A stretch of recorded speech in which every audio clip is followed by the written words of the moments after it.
O Antônio Manuel da Silva Filho me pediu: Melquiades, fale da culinária da quaresma. Aí eu disse: eu já tenho preparado. Aí eu trouxe.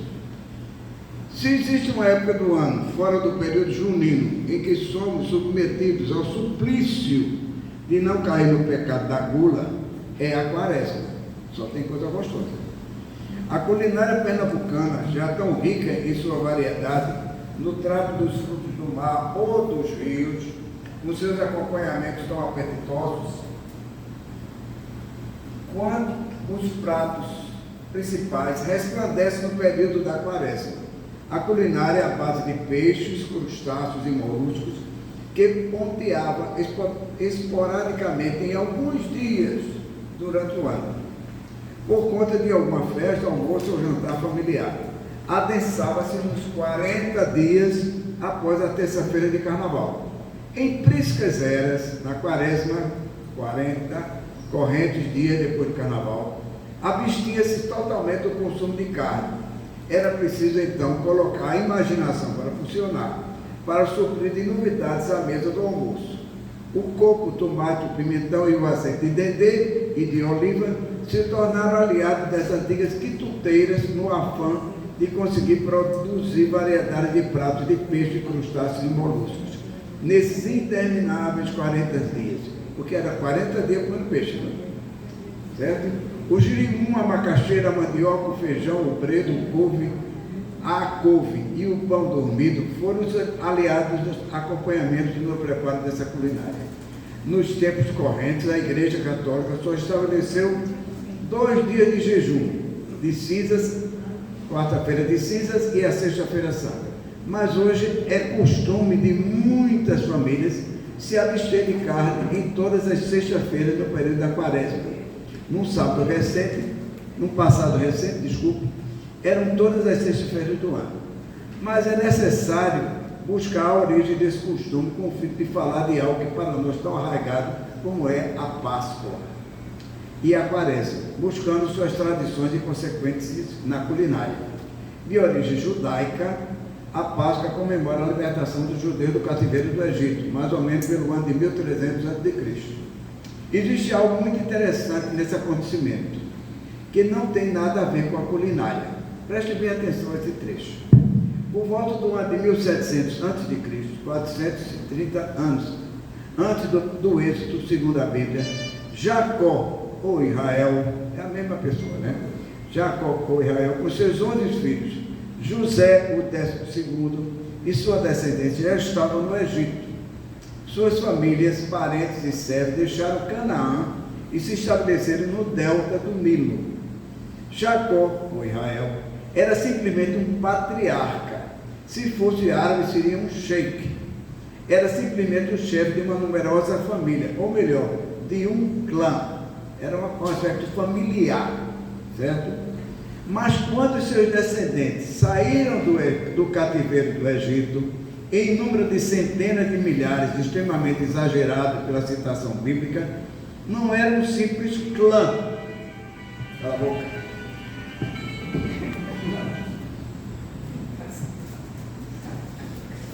Desculpem. É que quando eu volto, nunca mais eu volto com ele. Em número de centenas de milhares, extremamente exagerado pela citação bíblica, não era um simples clã, embora nômades, se constituíam de um povo. Veja bem, era um clã.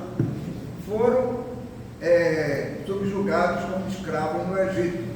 Ainda era um clã, certo? Mas se transformou em um povo, que durante a permanência no deserto se organizou em uma nação.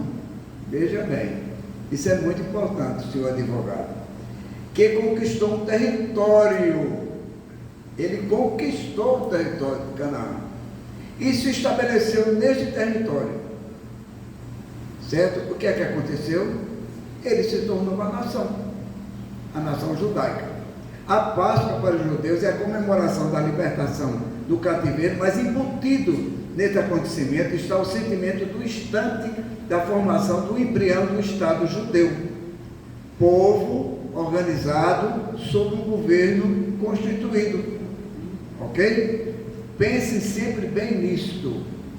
O aspecto mais interessante da Páscoa judaica é o significado da culinária. O pão ázimo, por que saiu o pão ázimo? Vocês nem imaginam por quê. Porque não teve tempo do pão fermentar. Porque eles saíram apressadamente do Egito. Então o pão não fermentou, não cresceu. Ficou chatinho, certo? Não houve tempo de fermentação do pão na pressa da saída do Egito. O cordeiro assado, cujo sangue foi usado para atingir os umbrais das portas, como sinal da submissão a Deus, também para preservar a vida dos primogênitos da família, e as ervas amargas, para lembrar os sofrimentos do cativeiro. Isso é poesia. Esse costume, com exceção de tingir o umbral da porta, eles não tinham umbral de porta. No Egito tinha, mas quando estava no deserto eles não tinham não, porque eles estavam em tendas, certo? Não tinha, na tenda não tem umbral de porta. E vivendo em barracas ou tendas. Foi ordenado por Moisés para ser sempre executado na noite da primeira cheia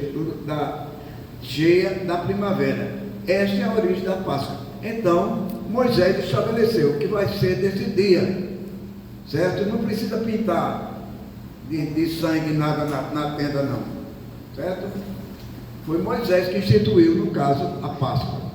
A Páscoa cristã comemora a data da ressurreição de Cristo, no domingo seguinte à Sexta-feira Santa, da sua crucificação e morte. A semana antecedente ao domingo da ressurreição tem para os cristãos vários acontecimentos veneráveis. Domingo de Ramos, entrada triunfal de Jerusalém. Quarta-feira de trevas, agonia de Jesus no Monte das Oliveiras. Quinta-feira Santa, instituição da Eucaristia com a transmutação do pão em corpo e sangue de Jesus. Sexta-feira Santa, julgamento e martírio, crucificação e morte de Jesus. E o Sábado Santo, que antigamente, antes do Concílio Vaticano, era chamado de Sábado da Aleluia. Era a coisa mais idiota do mundo. O povo de Jesus morto lá, cortadinho embaixo do chão, e o povo tudo pulando carnaval. Aí o Concílio disse, não é Sábado da Aleluia, é Sábado Santo. Sábado no qual se não é se comemorar, se rende a homenagem ao sacrifício de Jesus que estava no túmulo. Certo? A culinária. Agora, o que é que Jesus estava fazendo quando estava morto? Não podia fazer nada. Fazia. Ele, segundo reza, ele estava pregando aqueles que vieram antes deles. Quem desceu aos infernos. Ele estava pregando na mansão dos mortos. Certo? É isso. Desceu a mansão dos mortos. Desceu ali. A culinária da nossa Páscoa se baseia na ordenação da Igreja Católica aos cristãos se absterem do consumo de carne vermelha durante o período depois do Carnaval até o domingo da ressurreição. Essa disposição da Igreja baseava-se no respeito à morte de Cristo, que ofereceu seu corpo e sangue, assumindo metaforicamente o duplo sentido da Páscoa judaica.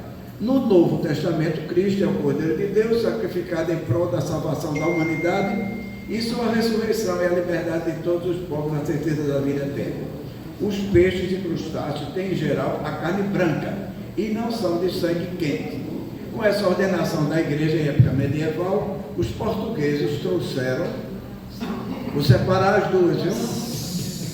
Uma fica naquela ponta cá e a outra fica na ponta de lá. Com essa ordenação da igreja em época medieval, os portugueses a trouxeram logo no início da nossa colonização. E aqui, com o passar dos séculos, na fartura dos nossos frutos do mar, dos rios ou dos mangues, misturado aos produtos da terra e aos costumes dos índios e dos escravos, surgiram pela proibição do consumo de carne, o feijão de coco, para ser consumido com bacalhau de coco, o quibe de girimum, acompanhado a cavala frita no azeite de oliva, a fritada de camarão, servida com arroz de coco, o vatapá de peixe, camarão, azeite de dendê e pão dormido, o bobó feito de macaxeira ou massa de mandioca, de aratua de camarão, a moqueca de sirimole, os casquinhos de caranguejo, o esparregado de bredo, a lagosta frita na manteiga, o sururu ensopado, o cozido de peixe, as agulhas fritas, os bolinhos de bacalhau, os pitus de coco, as ostras com limão, o pirão pirão de quê, meu Deus? De caranguejo, Eita. o sururu de capote, a bacalhoada, o peixe, as escabeche com ovos cozidos dentro, que é o meu preferido, o arroz de polvo e muitos outros quitutes à base de peixe, crustáceo e molusco, que não caberia citar nessa simples explanação. Poxa, É Estou com água na boca. a gula. Quantos minutos faltam? Passou. já passou. Tá bom, eu estou no final mesmo, eu estou no final mesmo. Eu dou mais 2. Estou no final. Já me dei mais 10 segundos que eu termino. Certo? Caberia citar nessa exploração. A tradição dos ovos de Páscoa vem da China, por incrível que pareça. Trump deve cortar agora, ninguém vai comer mais ovo de Páscoa. Desde a antiguidade, os chineses preocupavam-se em embrulhar os ovos de pata, com casca de cebola, cozinhavam-nos em beterraba, em casca de cebola e cozinhavam também em beterraba. Depois de cozido, ficava com a casca apresentando desenho mosqueado de roxo e vermelho. Ele serviu de presente na festa da primavera.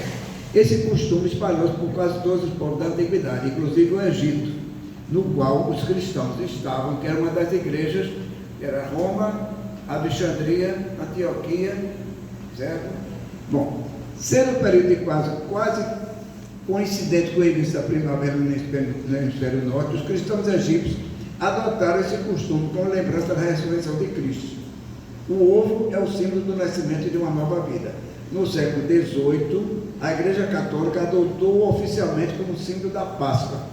Os ovos de chocolate, os ovos de chocolate vieram com o modernismo, a evolução dos costumes e o sentido mercantilista. Não tem nenhuma tradição. E para finalizar, citarei uma curiosidade. Por imposição do jejum, não existe tradição de sobremesas para esse período. Não, ninguém não pode comer sobremesa, certo? Com uma única exceção, o manjar do céu, que é um pudim feito de leite de coco, açúcar, amido de trigo ou milho, acompanhado de calda de ameixa seca. Ele era servido na sobremesa do almoço do domingo da ressurreição, como uma homenagem à chegada de Cristo ao céu. Acabou. Quantos minutos eu passei?